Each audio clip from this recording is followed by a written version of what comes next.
ഒരു പ്രോഡക്റ്റിൻ്റെ പാക്കിങ്ങിൽ FSSAI number നമ്മൾ കൊടുക്കണമല്ലോ, ഫുഡ് സേഫ്റ്റി നമ്പർ.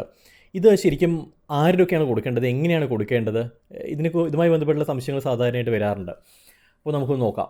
ഇത് പ്രിങ്കിൾസിൻ്റെയാണ്. അപ്പോൾ പ്രിങ്കിൾസിൻ്റെ പാക്കേജിങ് ഞാൻ നോക്കുന്ന സമയത്ത് manufactured by Kellogg Asia products എന്ന് പറഞ്ഞിട്ടുള്ളൊരു സ്ഥാപനം, അത് മലേഷ്യയിലാണ് അതിൻ്റെ മാനുഫാക്ചറിങ് ചെയ്തിട്ടുള്ളത്.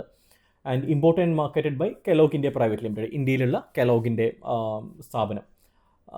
അവരാണ് ഇന്ത്യയിൽ മാനുഫാക്ചർ ചെയ്തിട്ടുള്ളത്. ഇത് ശരിക്കും വരുന്നത് മഹാരാഷ്ട്രയിലാണ് കമ്പനി രജിസ്റ്റർ ചെയ്തിട്ടുള്ളത്. സോ ഇവർ FSAIയുടെ ലൈസൻസ് നമ്പർ എന്ന് പറഞ്ഞിട്ട് ഒരു നമ്പർ കൊടുത്തിട്ടുണ്ട്. ഒറ്റ നമ്പറേ കൊടുത്തിട്ടുള്ളൂ. ചിലർ ഞാൻ ചെയ്യുന്നത് കണ്ടിട്ടുണ്ട്, ഇത്തരത്തിൽ പാക്കേജിൻ്റെ ബാക്കിൽ QR കോഡ് വയ്ക്കും. QR കോഡ് സ്കാൻ ചെയ്ത് കഴിഞ്ഞാൽ ഓട്ടോമാറ്റിക്കലി FSAIയുടെ ഡീറ്റെയിൽസ് കിട്ടുന്ന പോലെ. പക്ഷേ FSAIയുടെ നിയമപ്രകാരം FSSAI നമ്പർ മാൻഡേറ്ററി ആയിട്ട് നമ്മൾ കൊടുക്കേണ്ടതുണ്ട്. ചില സാഹചര്യത്തിൽ ഇപ്പം നിങ്ങളുടെ പ്രോഡക്റ്റ് വളരെ കുഞ്ഞതാണെന്ന് വിചാരിക്കുക, ചെറിയ പ്രോഡക്റ്റാണ്, ചെറിയ എസെൻഷ്യൽ ഓയിൽസൊക്കെ ഉണ്ടാവുമല്ലോ. അപ്പോൾ അതിലൊക്കെ ആണെന്നുണ്ടെങ്കിൽ ഈ ന്യൂട്രീഷൻ ഫാക്ട്സും അങ്ങനത്തെ കാര്യങ്ങളൊക്കെ എഴുതാനായിട്ടുള്ള സ്പേസ് ഉണ്ടാവില്ല, എഴുതി കഴിഞ്ഞാലും കാണില്ല. അത്തരം കേസസിലെല്ലാത്തിലും എന്ത് ചെയ്യാം, നിങ്ങൾക്ക് QR കോഡ് വയ്ക്കാം. അല്ലാതെ നമ്മൾ ഇത്തരത്തിലുള്ള ഫുഡ് പ്രൊഡക്ട്സ് ഒക്കെ ആണെന്നുണ്ടെങ്കിൽ അവിടെ QR കോഡ് വെച്ച് അതിനകത്ത് FSAI നമ്പർ ഡിസ്പ്ലേ ചെയ്യുന്നത് ഇറ്റ്സ് നോട്ട് ലീഗലി വാലിഡ്. അത് നിങ്ങൾ നിർബന്ധമായിട്ടും, കാരണം പെനാൽറ്റി വരാനുള്ള സാധ്യത വളരെ കൂടുതലാണ്. സോ ഇറ്റ്സ് ബെറ്റർ നിങ്ങൾ FSAI നമ്പർ തന്നെ കൊടുക്കാനായിട്ട് നോക്കുക. ഇനി ആരുടെ FSAI നമ്പറാണ് കൊടുക്കേണ്ടത്? ഒരു സിറ്റുവേഷൻ ഞാൻ പറയാം. നിങ്ങൾ ഏതോ ഒരു മാനുഫാക്ചറിൻ്റെ കയ്യിൽ നിന്നും പ്രോഡക്റ്റ് വാങ്ങിയിട്ട് നിങ്ങൾ എന്ത് ചെയ്യുന്നു, അതിനെ ജസ്റ്റ് ഒന്ന് പാക്ക് ചെയ്തിട്ട് നിങ്ങൾ വിൽക്കുന്നു. ഇതാണ് നിങ്ങൾ ചെയ്യുന്ന ബിസിനസ്. സോ ആരുടെ FSAI നമ്പറാണ് അവിടെ വിൽക്കേണ്ടത്? So it's always recommended that നിങ്ങൾ ആ മാനുഫാക്ചറുടെ FSAI നമ്പറും ഒപ്പം തന്നെ നിങ്ങളുടെ FSAI നമ്പറും കൂടി ഇതിനകത്ത് മെൻഷൻ ചെയ്യാനായിട്ട് നോക്കുക.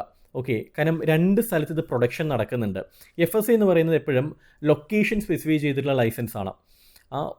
ഏത് ലൊക്കേഷനിലാണോ ഇതിൻ്റെ പ്രോസസ്സിങ് നടക്കുന്നത് ആ ലൊക്കേഷനിലാണ് ഇതിൻ്റെ ലൈസൻസ് എടുക്കേണ്ടത്. സോ മാനുഫാക്ചർ ഒരു സ്ഥലത്താണ്, നിങ്ങൾ മറ്റൊരു സ്ഥലത്താണ് റീപാക്കർ. സോ മാനുഫാക്ചറിൻ്റെയും നിങ്ങളുടെയും FSAI നമ്പർ അവിടെ കൊടുക്കാനായിട്ട് നിങ്ങൾ ശ്രദ്ധിക്കുക. അത് കൊടുക്കാതിരുന്നു കഴിഞ്ഞാൽ ബുദ്ധിമുട്ടും. ഇപ്പോൾ ഈ പ്രിങ്കിൾസിൻ്റെ കേസിൽ മാനുഫാക്ചറും ഇവർ രണ്ടും ഒന്നാണ്. മാത്രമല്ല അവർ ഇമ്പോർട്ട് ചെയ്തിട്ടുള്ളതാണ്, അവിടെ FSAI ഇല്ല.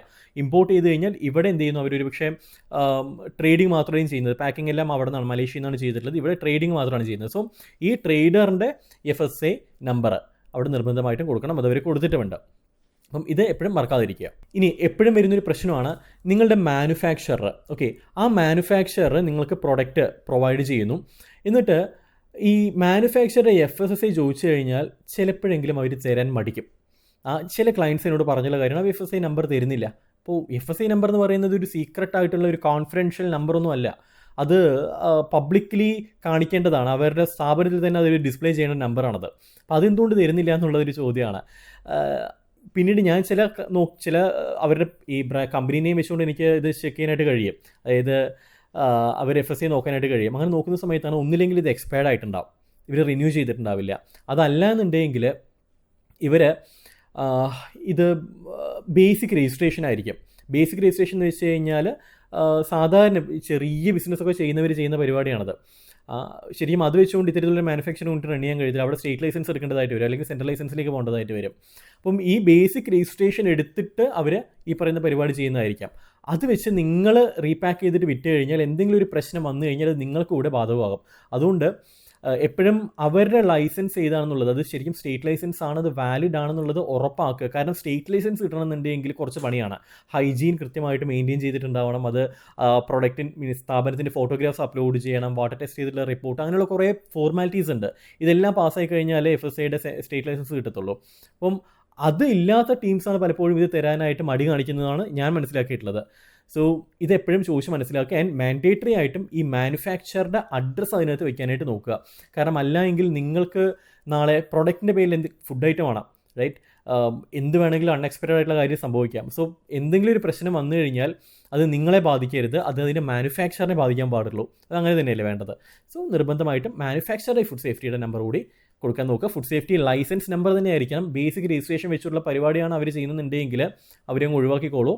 ഒരിക്കലും അത് അംഗീകരിച്ചു കൊടുക്കാൻ കഴിയുന്നൊരു കാര്യമല്ല അത്. കാരണം അത് ഒരിക്കലും വാലിഡ് അല്ല. മാത്രമല്ല അത് ലീഗൽ പ്രശ്നങ്ങൾ വരാനുള്ള സാധ്യത വളരെ കൂടുതലാണ്. അത് FSAI അറിഞ്ഞു കഴിഞ്ഞാൽ വലിയ പെനാൽറ്റി ഇടും, സ്ഥാപനം ക്ലോസ് ചെയ്യുന്ന അവസ്ഥയിലേക്ക് വരെ എത്തിക്കാനുള്ള സാധ്യതയുണ്ട്. ഈ FSSAയുമായി ബന്ധപ്പെട്ടുള്ളത്, ഒപ്പം തന്നെ ട്രേഡ് മാർക്ക്, കമ്പനി രജിസ്ട്രേഷൻസ്, ഇതിലെ ലീഗലായിട്ടുള്ള കുറേ വിഷയങ്ങളുമായി ബന്ധപ്പെട്ടിട്ടുള്ള വീഡിയോസ് ഈ ചാനലിനകത്ത് ചെയ്തിട്ടുണ്ട്. സോ മറ്റ് വീഡിയോസ് കൂടി കാണുക, നിങ്ങൾക്ക് നിങ്ങളുടെ മിക്കവാറുമുള്ള ബേസിക് സംശയങ്ങളെല്ലാം തീർന്നു കിട്ടും. മറ്റൊരു വിഷയമായിട്ട് കാണാം. അതൊരു സിജുരൻ സൈനിങ് ഓഫ്. Good bye.